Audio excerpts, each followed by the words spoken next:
आइए आज हम केमिस्ट्री के बहुत ही बेसिक और बहुत ही इंपॉर्टेंट टॉपिक को समझते हैं, जिसका नाम है आइसोटोप्स एंड आइसोबार, समस्थानिक और समभारिक। तो आइए बारी बारी से समझते हैं कि समस्थानिक क्या होता है और समभारिक क्या होता है। तो सबसे पहले समस्थानिक, जिसको हम आइसोटोप्स कहते हैं।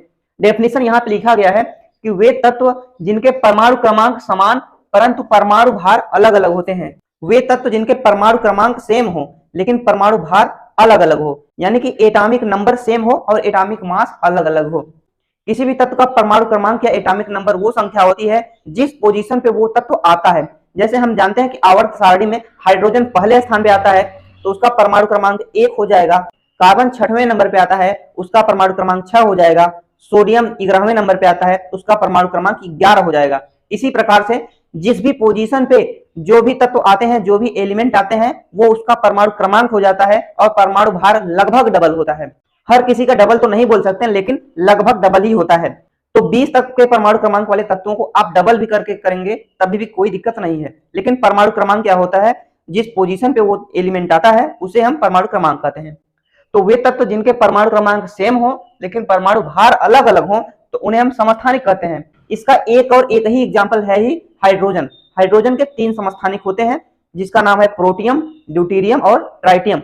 आप यहां देख रहे हैं कि सब में नीचे एक ही लिखा हुआ है। किसी भी तत्व के नीचे जो संख्या लिखी हुई होती है उसे परमाणु क्रमांक कहते हैं और ऊपर जो संख्या लिखी हुई होती है उसे परमाणु भार कहते हैं। तो सब में नीचे एक है, इसका मतलब परमाणु क्रमांक सेम है लेकिन परमाणु भार अलग अलग है। इसे प्रोटियम कहते हैं, इसका नाम ड्यूटेरियम है, इसका नाम ट्राइटियम है। यही ड्यूटेरियम जो होता है इसी से भारी जल बनता है। भारी जल का फार्मूला यही है D2O। ड्यूटेरियम से डी, और यही भारी जल का फार्मूला है हैवी वाटर का। जो समुद्र का पानी होता है, खारा पानी होता है, गंदा पानी होता है, उसे हैवी वाटर बोलते हैं। उसका फार्मूला होता है D2O। अब बात करते हैं समभारी की, जिसे हम आइसोबार कहते हैं।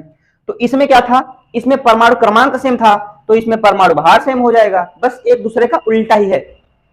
तो वे तत्व जिनके परमाणु क्रमांक अलग अलग परंतु परमाणु भार समान होते हैं। अभी को हमने बताया इसमें क्या था, परमाणु क्रमांक सेम था, परमाणु भार अलग अलग था, लेकिन इसमें परमाणु क्रमांक अलग अलग हो जाएगा और परमाणु भार सेम हो जाएगा। तो इसका एग्जांपल है कार्बन, नाइट्रोजन और ऑक्सीजन। कार्बन 6 नंबर पे आता है, नाइट्रोजन 7 नंबर पे आता है, ऑक्सीजन 8 नंबर पे आता है। तो यहाँ पे तीनों का परमाणु क्रमांक अलग अलग है, लेकिन तीनों की परमाणु भार की बात करें तो तीनों का परमाणु भार सेम है। कुछ लोगों को ये लग रहा होगा कि कार्बन का परमाणु भार तो 12 होता है, आपने 14 कैसे लिख दिया। नाइट्रोजन का तो 14 ठीक है, ऑक्सीजन का 16 होता है, आपने इसका भी 14 लिख दिया है। तो आपको बता दें इन तीनों का एवरेज लिखा जाता है। समभारिक की बात करते समय अलग अलग नहीं लिखा जाता, क्योंकि हमें कुछ ऐसा दिखाना ही है कि तीनों ऊपर का सेम हो। अगर हम ऊपर का भी अलग अलग दिखा देंगे तब तो इसका एग्जांपल होगा ही नहीं। तो हमें तीनों का एवरेज करके दिखाना है।